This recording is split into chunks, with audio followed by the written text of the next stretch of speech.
Okay, meet Stephanie. Now, Stephanie reached out to me in an email because she's been having some concerns with her medium length hair. I can tell you as a stylist for 30 years that these are super common concerns. Things like, how do you ultimately create volume in medium length hair? Or what hairstyle is the best for my face shape? So we're gonna walk Stephanie through these concerns, and more importantly, exactly how to address them. But I'm gonna do it in a way that's gonna help you understand how you can address these same concerns for you at home. But not only do I get to answer them for you, we also were able to have Stephanie in the salon. So I get to answer them for her behind the chair, both in a verbal and a physical way of actually showing her how to address some of these concerns so that you can learn from both me telling you as well as showing you. And in that process, we were also able to actually give Stephanie a makeover. So I was able to cut her hair. So you're gonna wanna stick around to the end so you can see what we did, more importantly, why we did it, and then I'm gonna do something crazy, which is to ask you for your opinion on if you think I did a good job or if she made the right choice. Well, I don't know why I do this. It's like I set myself up. Please let me know the secret to volume in my hair. Now, this is one of the first things she's asked, and I can tell you that there isn't one specific answer to this. This is gonna be determined by a handful of different things. So just keep in mind, we will be answering that question, but it's gonna be a lot of information throughout this video that's gonna get to that answer. So the second question she had was, what is the best hairstyle for my complexion, face shape, and receding hairline that has volume? This is important. I want you to understand that just because you want to address something about your face shape, you don't have to change your length necessarily to do that. For instance, let's imagine that you feel like your face is full. Well, just because you feel like your face is a little more on the round or full side and you want to try to elongate your face, it doesn't mean that you have to take your hair short or have your hair long to do that. The length isn't going to do that for us.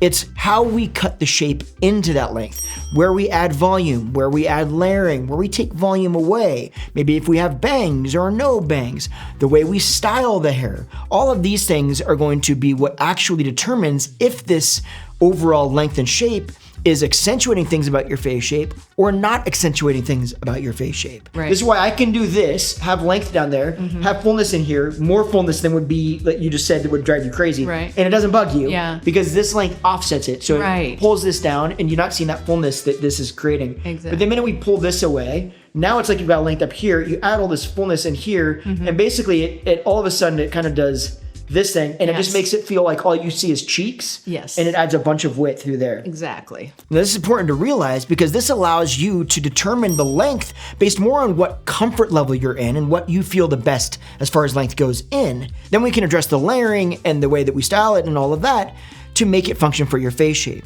Now, one other little tip that I give people is that when you're dealing with face shapes and trying to determine your own face shape, it can be really challenging to figure out exactly what mold you fall into, square, round, oval, or whatever. And the reason that's hard, especially as we age, is because many times we're not going to fit into one of those specific face shapes. It's going to be a little bit of a combination of maybe a couple. And so what works best, in my opinion, is to actually determine, one, if you feel like your face is on the fuller side, or if you feel like your face is on the longer side. Two, determine what you want to accentuate and or take emphasis away from on your face. For instance, if you want to accentuate cheekbone structure, or if you want to accentuate your eyes, you're going to address specific things about your hairstyle based on those specific desires. But maybe if you want your face to have more length, then you're going to accentuate specific things about the way you create volume that's going to help add that length. And I think for you, it's just a fullness through here. Yeah.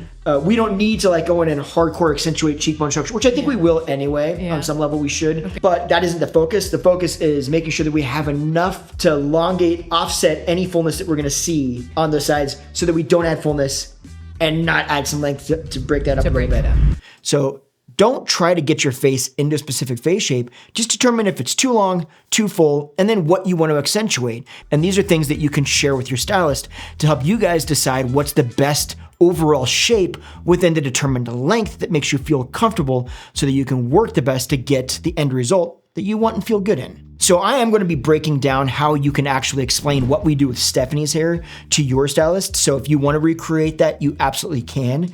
But I'll also be linking to a video where I walk through my preferred process and explaining things to a stylist so that you know what to say and how to say it. in a way that they'll actually understand, and you guys can work together to create something that actually functions for you. So that's gonna be at the very end of the video. So stick around because that's kind of a big one, I think. Her next biggest question was, I work remotely and spend a fair amount of time on Zoom calls, so I'm willing to quote unquote put in some work on my hair, but I am an outdoors gal through and through, so I prefer the tousled, feminine look rather than bored straight hair. In a perfect world, you identify it as being like, I see myself wearing beachy waves, or I see myself wearing something a little bit more sleek. If I could do anything, I would kind of lean in this direction. What direction would that be? 100% beachy to bend. Gotcha. No slick. Do not want slick. This is very important because I do see this a lot. People have a tendency to like a little bit of an organized mess. They don't want it to be too contrived. They want to be able to have it styled for when they need it to look a certain way, and they're willing to spend some time on it. But at the same time, they need something that's a little bit more fun so that it doesn't feel too stuffy for them. But the key message on this is, more often than not, if you want an unstructured kind of organized mess look, it's going to require some sort of layering to create that movement. But once we layer hair like that, the probability is also high that it's going to require some day-to-day maintenance for you to actually be able to get that movement out of the hair.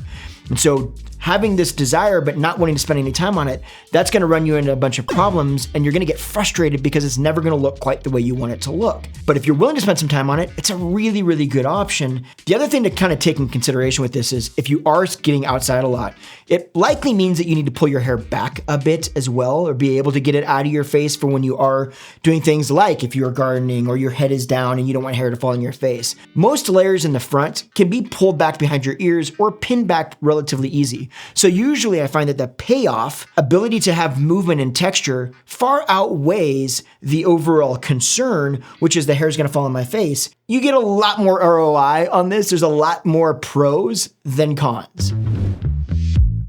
The next question is, to go gray or wait? Now, she's leaning towards waiting, as she says here, but I want to give you the pros and cons to both sides so that you can help determine for yourself. The pro of going gray is obviously the lack of maintenance. Now, the con to that is the process it's going to take to get towards that lack of maintenance. So as long as you're willing to spend the time that it's going to take to get yourself to a place where you feel good in that gray, then sweet. Your hair is gonna be a lot easier to maintain on a salon visit basis. And as long as you're feeling comfortable wearing that gray, then there's absolutely no reason not to move in that direction. And I think it's personally a win-win. So there's that. Now, what about not going gray? What are the pros to that? The pro is that if you're a person that feels like natural colored hair is a more youthful look, then you're gonna likely feel more youthful in it. Look at yourself in the mirror and just ask yourself, do I feel like I'm gonna be confident and comfortable with that? And if you feel like, yeah, I feel like I could rock it, then go for it. Give it a shot. You never know, and you can always color it again. But if you have something in the back of your mind that says, I'm not sure if I'm gonna be comfortable in gray, I feel like it's just gonna make me look older, then I personally would wait, because it's a lot of process to get through to get you to a place where ultimately, if you do end up not liking it and feeling uncomfortable, you just spent 6 months to a year not liking your hair in the process likely, and only to end up not liking it at the end result. But if you're still on the fence, I say stay safe. That's just me. It's an opinion. Don't burn me at the stake for it. Okay, now I told you that we were gonna do an actual cut on Stephanie because she did want something maybe a little bit different. We decided that this might be a good option. Okay. It basically lands us in like a bobbish shape, like to here. You've already got some light layering in the front, right? Not like bangs. Yeah. So I'm gonna do a little bit of layering in the front. Like I'll lighten those up a little bit. Probably won't go short because again, we wanna offset that fullness that we're adding anything on the side. So I wouldn't recommend that we do a strong bang because it's just gonna fight against you. We might slightly bring it off to one side just to see, like not a lot, but just even a little bit. You know what I mean? Sometimes can like change things up a little bit for us. Okay, we're going a little shorter. You good? I'm good. We're gonna get you shampooed. We'll come back and we'll cut all your hair off. Yes. Okay. Next question says, right now my hair is super fine around my face, and it seems like that hair just won't comply to hairstyling no matter how many handfuls of mousse I apply. I also noticed that when I blow dry my hair with an ionic blow dryer, there are sections that are frizzy until I curl or straighten. So more than likely what's going on here is Stephanie's noticing this around her hairline just more dramatically than she's noticing it anywhere else. Why is that important? It's important because it makes you understand that you're not just addressing your hairline hair a certain way. We have to address all of your hair that same way. If you only use this process on the hairs around your hairline and nowhere else, then while it may address that hair, what if all of a sudden you start noticing it in other places? I would rather have you address all of it the same way. And there isn't necessarily a specific way that you should be addressing just this hair, in my opinion. It all kind of is part of the same. Address it all the correct way, if you will, and you're gonna get better results as a whole. What does that look like? Well, first of all, it looks like one, using the correct product, right? Meaning that the correct product is the correct product for your hair. You need to use a product that protects your hair from heat. This is a little bit of a heat protectant, but it's also a little bit of a conditioning. Okay. So there's a little bit of both, coming at this. So this is the color Fanatic from Pureology. I've been using it for a long time. Okay. 21. I always say it's 21 because it's the easiest thing to see on the bottle, right? People are like, just get It's this one. 21. Yeah, the one with the number 21 on it. Yeah. Got it. That's gonna go on first. You're gonna apply that. You're gonna work it through roots to ends. In some cases, you stay off the roots, so you're gonna go mid-shaft to ends, but you wanna make sure that it's on all of your hair as well as possible. Then you're gonna add some volumizing product. And even if you don't like volumizing product, the reason that we add volumizing product isn't just to get big hair, it's to get control. This is called the Stay High Mousse from Redken. This is strong. You are definitely gonna feel more in your hair. Okay. Also, it's gonna give you more control. Okay. We're giving a little bit to get a little bit here. Okay. Meaning that one, it's gonna help us control your hair, getting it from frizzy to smooth, but also it's gonna help it lock that smoothness or that bend for volume or that straightness into your hair. So I'm gonna start back here in the back and then I'm gonna work it through the front. Okay. But I'm gonna start back here because we want a little bit of volume. Okay. Now on yours, even though I don't want volume on the sides, I don't not want any control on the sides. Okay. So it's really a foundation for the house that you are building, house being your style. Once you've worked both of those in, you're gonna start drying your hair. Now I say best practice, and I've always said, is to start drying your hair from that point forward, meaning that ideally you don't allow it to dry by air dry or wrap it up and do your makeup.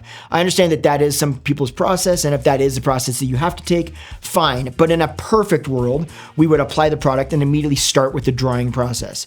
You get your hair basically dry, 80 to 90%, then you would take, if you're going to use a round brush, you would take the round brush to your hair, making sure that you're pointing your airflow down the hair shaft, not up the hair shaft, to help smooth that hair out, and also making sure that you're getting a lot of tension on that brush, meaning that it's not just sliding through your hair, you're almost kind of pulling your hair, but not to the point of being painful, but you're really kind of pulling that hair out to help smooth that out, but also to help distribute that product so you don't feel as much of that gummy feel that people typically feel in volumizing aids after your hair is actually dry. But the difference is you're gonna do that everywhere. You're gonna do it on the back of your head, on the nape of your head, as well as on the front of your hair around the hairline, so that you can get the same consistent results everywhere versus just in one place. Now, if you're not using a round brush, then you would use your flat iron or your curling iron. Ideally, I say a flat iron if you're trying to smooth hair out, because of the way it delivers heat. It's just much more efficient than curling irons, just is the way that heat works. The way that you apply the flat iron is simply that you're gonna put it in your hair and you're gonna work it through the ends, and you're just gonna go at an even pace from roots all the way through ends. Usually it's kind of a 1, 2, 3, 4 kind of pace as you move it through your hair. I find that that gives the most efficient results. What you don't wanna do is put it in at your roots, move it through the mid shaft, and then speed through the ends, because then you're not gonna get a consistent result from mid shaft through the ends. It's gonna start looking a little bit frizzy at the bottom. Now, if you do all of these things, you're gonna find that your hair is going to react much better when it comes to reverting back to its natural state, which has a little bit of frizz in it. So it's gonna hold that style a lot better, but also it's overall just gonna have a better polish and overall feel to begin with. All right, now her other big question that I said we're gonna talk about, which is how best do I relay this change to my hairstylist? This is probably the question I get asked the most. I would tell her to take photos of this hairstyle, profile, front, and back. And you tell them, I like this style. Here's what I like about it, and you sit at home before you go and make a list. And then I don't like these specific aspects. Maybe I don't like the length of it. It's too short, it's too long. I would like to see more volume here. I would like to see this with less curl or wave. And then you start talking to them about how we can make this hairstyle function for your texture of hair and how you approach your day-to-day routine. Will this length function for my face shape, for my hair texture, right? And for my neckline, and specifically Stephanie's case, because we're talking about a bob length, right? And if they say no to any of those things, then the question becomes, well, how can we better suit this to my face shape or my hair texture or my neckline so that I can get what I like about this particular style, but modify it in a way that functions better for me. That is the safest way that you can approach this, because I promise you, words will be your biggest enemy. Just show them photos. It's the best way you can do it. Now, if you need more information on this, I actually just made a video, you can check it out right here, where I break down a lot more information about things that you definitely want to make sure that you explain to stylists or things that you shouldn't do. So why don't you go check that out over there, and I'll see you over there. All right. And again, did you like her hair?